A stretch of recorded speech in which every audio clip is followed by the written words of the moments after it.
बिस्मिल्लाहिर्रहमानिर्रहीम। अस्सलाम वालेकुम नाज़रीन। आजकल सर्दियों का मौसम है, कोई वायरल इन्फेक्शन आम है, हर किसी को खांसी ज़ुकाम और चेस्ट ख़राब है। उस इन्फेक्शन के कंट्रोल के लिए आज आपसे एक यखनी की रेसिपी शेयर करने जा रहा हूँ। जो ये यखनी मैं मटन से बनाऊँगा, इंतहाई आसान और बहुत जल्द ये बन जाती है। इससे आपका इम्यून सिस्टम अच्छा हो जाता है, आपके चेस्ट में इन्फेक्शन कंट्रोल हो जाता है, आपके ज़ुकाम कंट्रोल हो जाता है। उसके लिए मोस्टली अगर आप ये मटन से बनाएं तो ये बहुत ज़्यादा अच्छा है। तो मैंने जस्ट थोड़ी सी क्वांटिटी में आपको 1 से 2 बंदों के लिए बनाना सिखा रहा हूँ। ये मैंने 1 पाव मटन लिया है। कोशिश कीजिएगा ऐसे मटन हो, चांप हो, जिसमें मटन के बोन हो, ठीक है, बोनलेस ना हो। जितने अच्छे मटन के बोन से यखनी निकलती है, ये सेहत के लिए बहुत अच्छी है।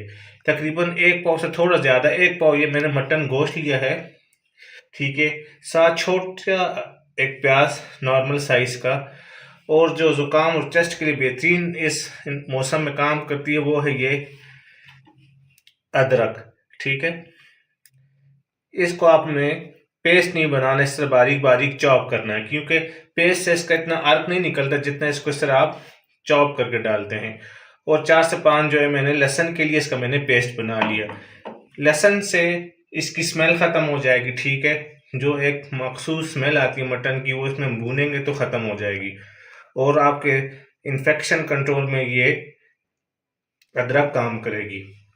इसके साथ इसमें बहुत कम मिसालें, जैसे आपको पता है हल्दी, ये भी एज एंटीबायोटिक काम करती है, इन्फेक्शन के लिए बहुत अच्छी होती है। काली मिर्च और नमक और थोड़ा सा ऑयल और 1 से 1.5 गिलास में पानी डालूंगा और प्रेशर कुकर में ये 30 से 35 मिनट में आपका ये पेशेंट के लिए सूप यखनी रेडी हो जाएगा। आइए देखते हैं कि इसको हम कैसे प्रोसेस करेंगे।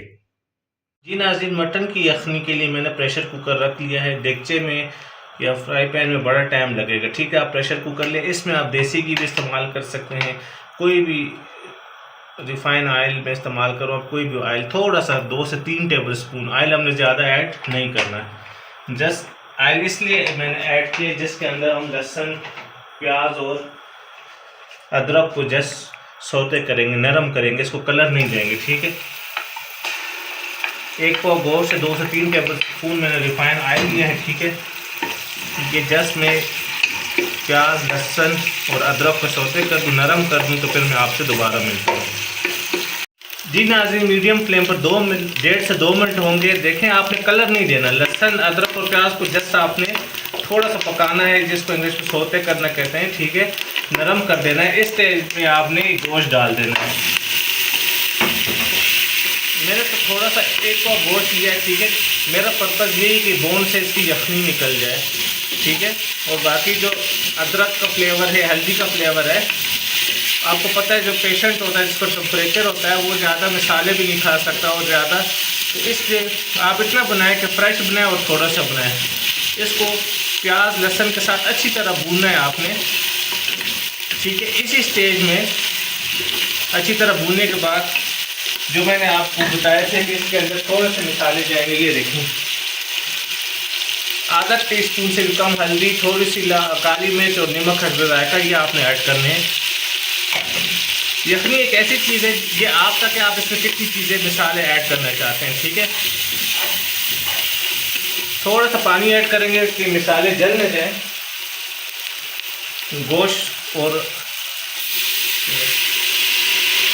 अच्छी तरह भुन जाए, लहसुन, अदरक, प्याज और मसालों के साथ।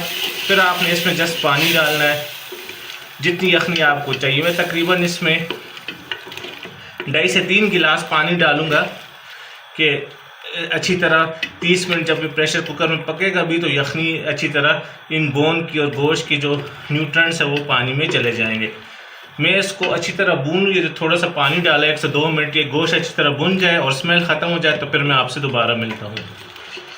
जी नाज़रीन, मसाला ऐड करने के बाद जो थोड़ा सा पानी हमने डाला था, उसके साथ हमने गोश्त और मसाले को अच्छी तरह भून लिया। देखें, गोश्त का कलर भी चेंज हो गया और पानी तकरीबन 70 to 80% ड्राई हो गया है।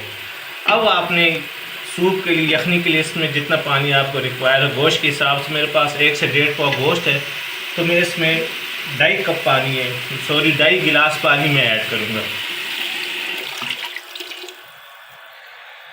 2.5 गिलास पानी ऐड करने का मकसद ये है कि तकरीबन यखनी 2 बाउल बनेगी, पकते हुए आधा गिलास पानी ड्राई हो जाएगा। इसके पकाने का तरीका क्या है कि आपने प्रेशर कुकर बंद करके इसको हाई फ्लेम पर पकाएंगे। जैसे ही इसमें सीटी बजेगी आपने फ्लेम को स्लो कर देना है, ठीक है, लो कर देना है फ्लेम को, और आपने लो फ्लेम पर इसको 30 मिनट पकाना है, अच्छी तरह गलाना है। सीटी बजेगी, हाई फ्लेम पर फ्लेम को लो कर दूंगा और 30 मिनट इसको लो फ्लेम पर पकाऊंगा, फिर इसकी लुक आपको दिखाता हूँ। जी नाज़रीन, लो फ्लेम पर मैंने इसको 30 मिनट प्रेशर दिया है। लो फ्लेम का यही मकसद होता है कि अर्क अच्छी तरह निकले। ये देखें, तकरीबन 2 गिलास यखनी भी रहेगी। ये देखें, मैंने थोड़ी सी बनाई थी, और जो गोश्त आप चेक कर लें, मटन है ये 30 मिनट में अच्छी तरह गल जाता है, ठीक है। सॉरी, मैं आपको चेक करा देता हूँ कि ये मटन रेडी है कि नहीं। ये देखें, मटन भी रेडी हो गया है और प्याज भी गल चुका है और बहुत अच्छी खुशबू आ रही है। अब मैं इसको बाउल में सर्व करके इसकी फाइनल लुक आपको दिखाता हूँ। नाज़रीन, ये हमारी मटन यखनी की फाइनल लुक। बहुत ही जल्द और बहुत ही आसानी से ये यखनी बन जाती है। लो फ्लेम पर हमने पकाया तो ये बोन का अर्क सारा इस यखनी में चला गया है। नज़ले ज़ुकाम के लिए एक बेस्ट रेमेडी है। इस दुआ के साथ आपसे इजाज़त चाहता हूँ कि अल्लाह पाक आप सबके वालिदैन को लंबी ज़िंदगी और सेहत दे, और जिनके वालिदैन फ़ौत हो चुके अल्लाह उनको जन्नतुल फिरदौस में आला मकाम अता फरमाए। अल्लाह हाफिज़।